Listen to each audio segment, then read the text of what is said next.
ከሌላ ሰው ጋር ተመሄድ አብሮ ይሄዷል። እሺ አበብ ሴት ላይ አስቸጋሪ ነው አይደለም? እኔ ከጓደኞቼ ጋራ ቢያንስ 2-3 ሆነን ተቀላቅለን እያወራን አበብ ሴት ላይ አስቸጋሪ ነው፣ እንዲያው ይሄ ነገር በጣም ችግር እንዳይሆን ምናምን ስለው አይዞህ እሷ አይደለም አንተን ኃላፊነት እኔም ኃላፊነቱን አልወስድም፣ እሷ ራሷ ኃላፊነቱን ትወስዳለች፣ አልፎ ተርፎ ለቤተሰብ አስርንትራስ ብያለሁ እና አብረው እንዲሆኑ ያህል እንጂ ተጠያቂነት ምንም አይመጣብህም ብሎኛል። ይሄም በስነ ስርዓት ባሏ ተፈለገው አለ እሱ ይናገር። ለምንድን ነው ከነሱ ተለይቶ እሱ ተጠያቂነት አይመጣብህም ብሎ መጀመሪያ ያለ? ምን ስለሚሆን ነው? ምን ስለሚፈጠር? በስራ ሞራ ጌታ 4 ቁጥር ላክልኝ። መክሯት አይሆንም ይቅርብሽ ምናምን ተጨቃጭቀው ቢሆን ነው ዞሮ ዞሮ ከዚያ እኔም ኃላፊነቱን እሱም ከራሱም ላይ አውርዷል። ገብቶሻል? ወደ ቤተሰብ አስተላለፊ እንደዚህ አድርጊያለሁ። እንግዲህ ማነው ኃላፊነቱን ከራሱ ላይ እያስወረደው? እሱ ራሱ መጠየቅ ትችያለሽ። እሱን ራሱ ማለት ነው። ገብቶሻል? ባልየው ነው። ለምንድን ነው ኃላፊነት የሚያወርደው? የምትሄደው ኢቃማ ለማሰራት ነው። ችግር ይደርሳል ሳራ፣ ችግር ስለሚደርስ ጥያቄ አንተ አሁን ምንም ነገር ገና ለገና ችግር ይደርሳል ብላችሁ ኃላፊነታችሁን አንተም እሱም አወረዳችሁ። ያኔ ገና ይደርሳል፣ ገና ሊደርስ ይችላል፣ ገና ይችላል ብላችሁ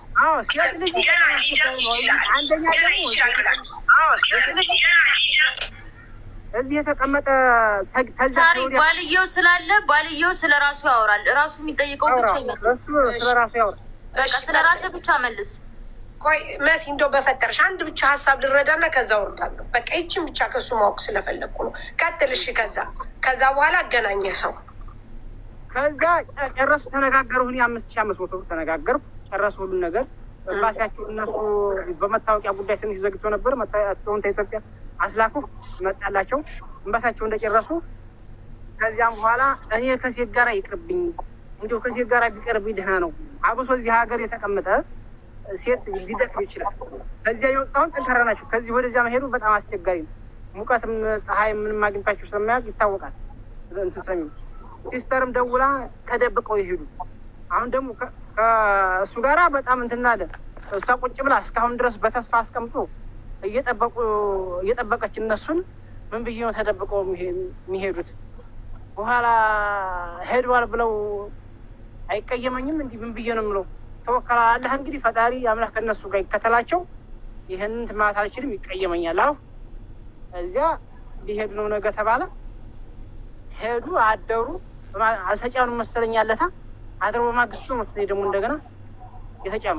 ማን ይዟቸው ሄደ? ለማን ነው 5000 የከፈልከው? ለይመች ነው 5500 የተነጋገሩ ከይመች ነው። ይመች የሚባለው አንተ ነህ የምታውቀው። ያገናኘኸው ልጅቷን አንተ ነህ። ምን ብለህ አውርተህ ነው ያገናኘኸው? እንዲህ ምን ብለህ ወደ ኢትዮጵያ ለመሄድ ነው። ኤምባሲ ምናምኑን እንደሚያልቀው ይታወቃል። ሁሉም ሰው አዲስ እኮ አይደለም እኮ ይሄ ሲሄድ ሰው። እሺ ይመች የሚባለውን አንተ ስታናግር ለሚመጣው ነገር ተጠያቂ ነህ አንተ ከራስህ ላይ አውርደሃል። ከባሏ ጋር ተነጋግረህ ችግር የለም። ይመች የሚባለውን ምን አልከው አንተ? ይቺ ልጅ ልትሄድ ነው ወደ ኢትዮጵያ። ይሄን ያህል ምንም ያልኩት ነገር የለም። ኃላፊነቱን አንተም አትወስድም እሱም አይወስድም። ዝም ብለህ መላክ ነው ያንተ ስራ። ወይ ስልክ እየደወሉብኝ ስለሆነ ምንም ስለ ኃላፊነት ስለምናምን ከእሱ ጋር ምንም ያወራው ነገር የለም። ለምን አንተ መጀመሪያ ከባልህ ጋር ራስህን ኃላፊነትህን አወረድክ ከባልየው ጋር? ምክንያቱም አንተ የሆነ ነገር ቢመጣ እኔ የለውበትም ሴት ልጅ እንደዚህ ነው ብለህ ኃላፊነቱን ከራስህ አወረድክ። ለይመች ስትሰጥ ግን ያ ነገር ስላስፈራ ወይም ደግሞ ያ ነገር እንዳስፈራ ከባሏ ጋር ካወራህ ይመች ጋር ለምን አላወራህም? ይመችም ለራሱ በኋላ ነው እሷ መሄዷን ያወቀው ማለት ነው። እዚህ ጋር ያልተናገርኩት ነገር ይመች ያወቀው በኋላ ሲሸኛቸው ነው። 5000 ብሩን አንተ 5000 ብሩ መች ነው የሰጠው? አልተሰጠም። 5000 ብር ለየብቻ የተቀመጠው በምንድን ነው? በምን ተነጋግራችሁ ነው ታዲያ? ይመች ዝም ብሎ ልጅቷን አንስቶ ነይ ሂጂ ብሎ የሚለው ሳትነጋገር ሳታቅ አሁን ያልከውን ሳይጨረስ አዳምጪ። ሁሉም ላይ ራሱ 5500 ሆነ እንጂ ለኪሳቸው 800 ብር ይይዛሉ። ሌላውን ሱቅ ያስቀምጣሉ። ሁሉም በየሽ ነው።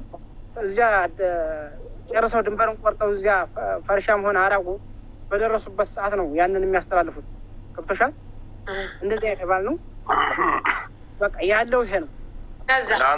ለአንተ ስንት ብር አሰበ? ለአንተ በአንድ ሰው ስንት ብር አሰበልህ? ለማን? ለአንተ።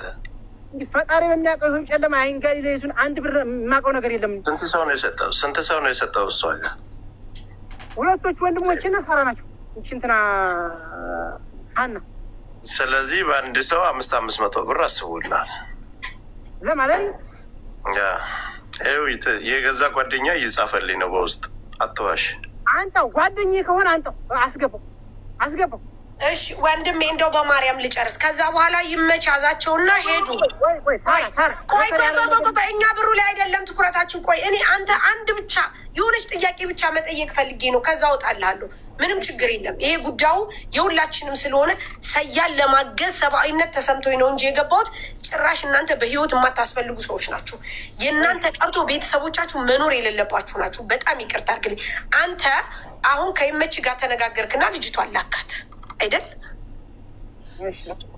ከዛ በኋላ በስንተኛው ቀን ሞተች ተብሎ መጣለህ? መድረሳቸውን ከይመች ጋር ምናምን ማለታቸው ምናምን አውርተሃል አላወራህም? እነሱ የሄዱበት ቀንም ምን ቀን ነበረ? ዞሮ ሐሙስ ዕለት ይሁን ሮብ ዕለት አበብ ታስታውሳለህ? እንዲህ እስኪ የሄዱበት ቀን ዞሮ የሞተችው ሁለት ማታ ነው። ሁለት ማታ ነው የተደወለልኝ። እሺ ምን ብሎ ተደወለልህ? ሁለት ማታ እንደዚህ ራሴን ልሰራ ድስት ምናምን እያጠጠምኩ ማታ ነው። ልክ ላይን ወረብ ብሎ መሸት ብሏት ማታ ነው። በቃ በዚያም ሰዓት ነው ተደውሎ ጉድ ሆነናል እኮ ጉድ ሆነናል አለ። ምንድን ነው የተፈጠረ ነገር? ምንድን ነው? መጀመሪያ ሰው አለ ወይ አጠገብ ሰው አለ ወይ አለ። ምንድን ነው ምን ሆነህ ነው አልነግረኝም ወይ? ማነው እንደዚህ ባዩ ይመል። እሺ ጥሩ። ሰው አለ አጠገብህ ሰው አለ ወይ ሲለኝ ምንድን ነው ችግር አለ ወይ? ምንድን ነው ጉድ ሆነናል። እሺ ደግሞ እየተደወለ እንደዛ ሲለኝ ምንድን ነው የተፈጠረ ነው? ሞተቻ በዚያው እንትን አልን። ከዚያ በቃ አወራን። ከዚያ ቆየት አለሁኝ። ያው ከሱ ጋር ተለያየን። ደወልኩኝ እዚሁ ጓደኛዬ ጋር ጎረቤት አለ። ደወልኩ እንደዚህ ተፈጥሯል ሞታለች ብሎ ነገረኝ። ስለዚህ ሂድና እኔ ደውዬ እንትን ነው ይደነግጣል። ስለዚህ ሂድና እዚያ አንተ በአካል ቀስበውና ሁላችን ተሰባሰቡና አስረዱ ምናምን አልኩት። እዛ ለጓደኛ